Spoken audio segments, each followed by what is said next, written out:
So hello to all. We are still here at the Eurochamps in Vienna, and I have a special guest here. Lewie joined us directly out of the commentary box, and we want to have a short talk about what happened so far. So Lewie, good to see you in person finally. Yes, first time.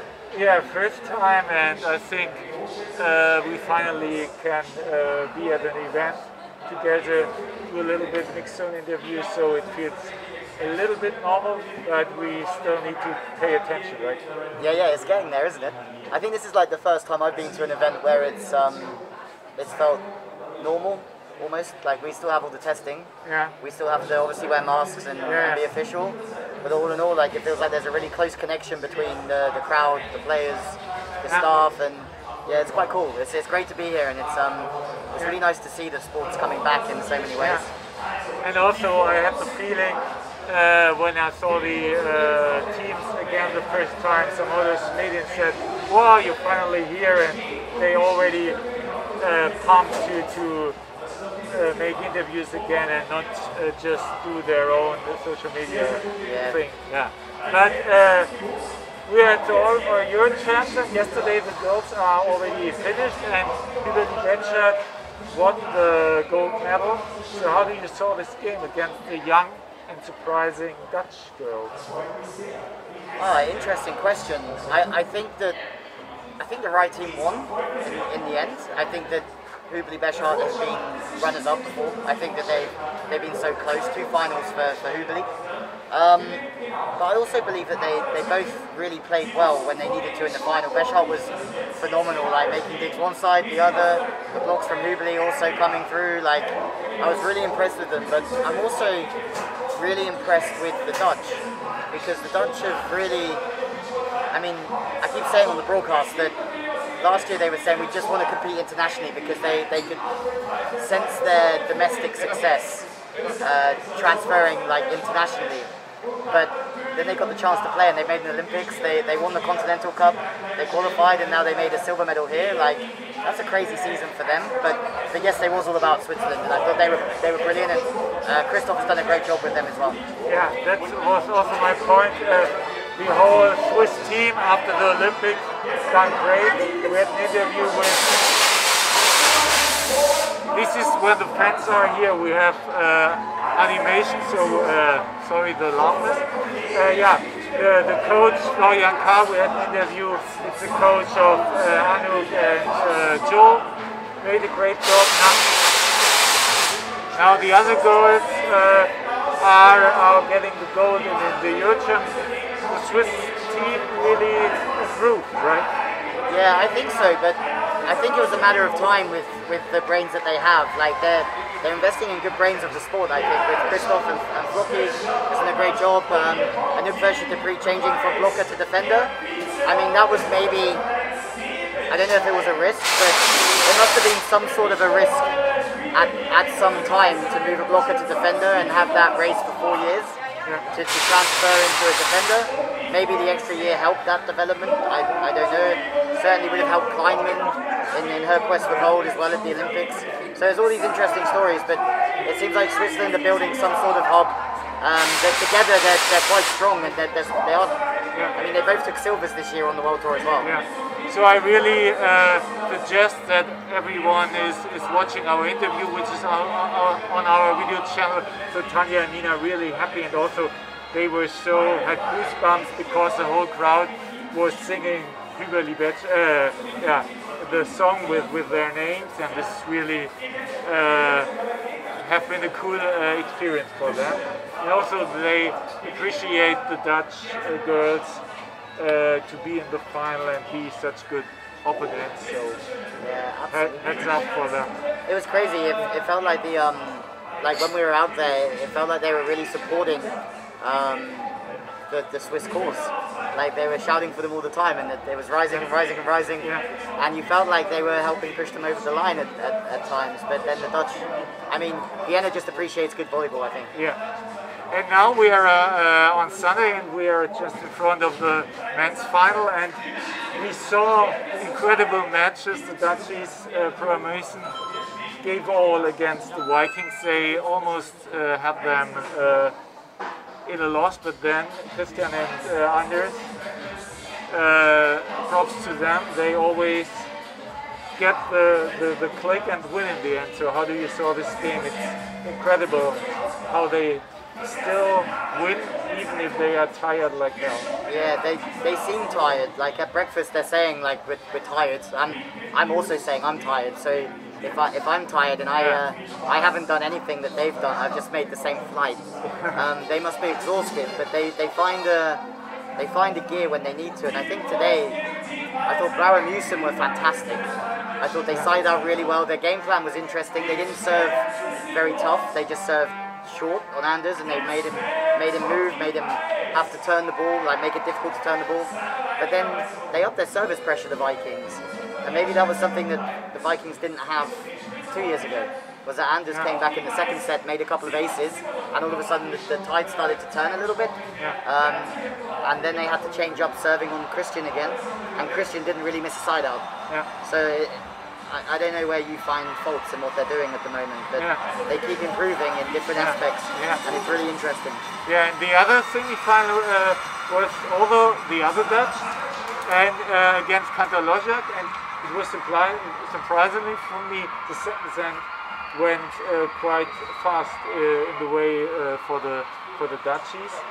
So how do you saw this game, and have you been also surprised that Kantor-Lojak can't execute so good in the second set at least?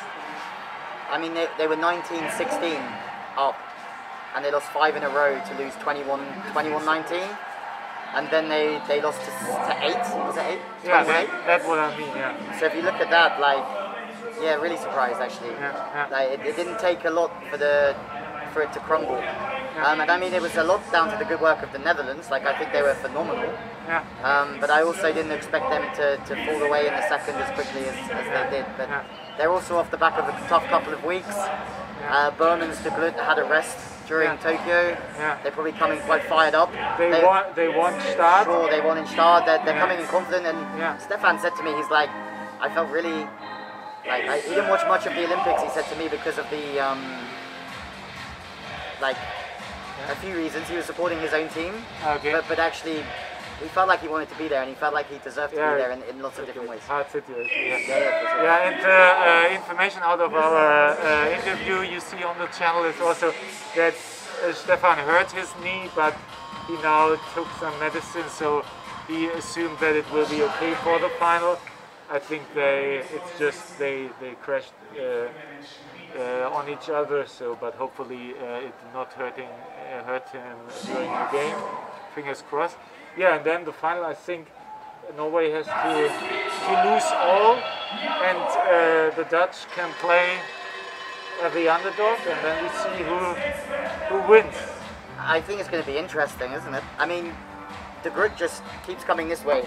Lots of different ways, and it's very difficult to stop. So I don't know how Anders is gonna keep getting into this zone where it's going away and leaving this, because he also can come back here. And I said on the broadcast, I was like, you could serve him into the car park and he would still hit sharp angle. Like he'd still find a way of hitting it back super sharp. So I don't know.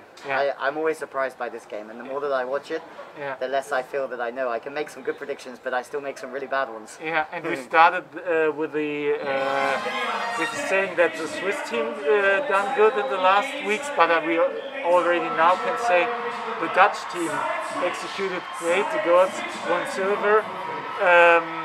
They maybe can take 2 more medals with promotion and the final team. So also the Dutch are back on the point, right? Yeah, well, the Vikings are trying to break Nummerdor's record, right? So Nummerdor has won 3 in a row. The Vikings have won 3 in a row. They'll be the first team to win 4. And Nummerdor also said, he's like, I don't want to beat my record. He has 2 goes. He's lost the first one, he lost, and now he's got the chance with the young guys to cause an upset. So it's all to play for. It's pretty fun, isn't it? I mean, it's back. I'm pretty pumped to be back, and it feels like it's beach volleyball's back. Yeah, that's also the saying here, and I think it was really cool to say. And we also added some nice teams, which you also can see in the video channel, and it was good to be here. So what's your schedule for the next? You do the King of the Court, both Utrecht and Hamburg, or? Yeah, I fly to Hamburg tomorrow Okay. at 9 a.m. Then we have King of the Court in Hamburg. Then we go straight to Utrecht on a bus. So I'm very lucky I get to see everything. And then after that, I have indoor European Championships in Belgrade. Then the World Tour Finals has been changed, but then I have then I have that too. So it's really busy few weeks. Yeah, we just can say the World Tour Finals has changed to October, but still we in Italy on the island in Sardinia. So this will be October, and because Guillaume, the FIB media and we are not sure. Do you know if this is like the first finals? Only 10 teams and invitation, or is it the whole tournament? Do you know? I know as much as you do. Okay. Yeah, I have assumptions. Yeah, but for sure no prior knowledge. Yeah. I didn't know that the event had been moved either. I just So want I to found make out sure the other that you don't have other information like me. So. Yeah, for sure. I'm excited for it though. It's going to be great, and I'm excited to see how the World Tour looks moving forward into the future as well. The US teams, and so I think they will not be in Hamburg but Utrecht maybe because Manhattan Beach is. Yeah, the MBO. Yeah.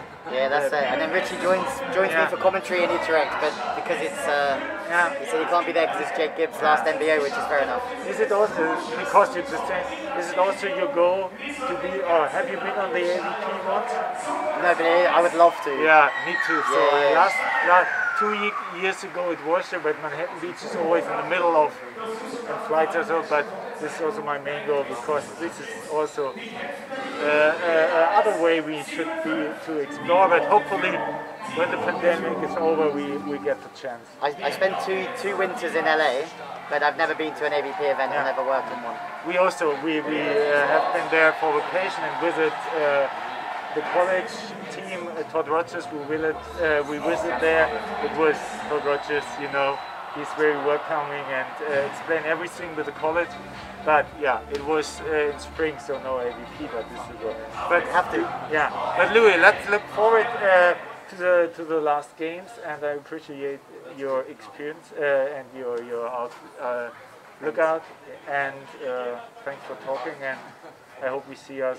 Oh, I thought you were asking me for a prediction. I was like, oh no. Yeah. I thought you were asking me to predict the final. I was like, oh no, I hate these questions. Yeah. That's why I tried to. Thank you very much, and I hope you guys are all loving it from Vienna. It's great to be here, and keep up with the work. Thanks. Thanks, Louis. Thanks.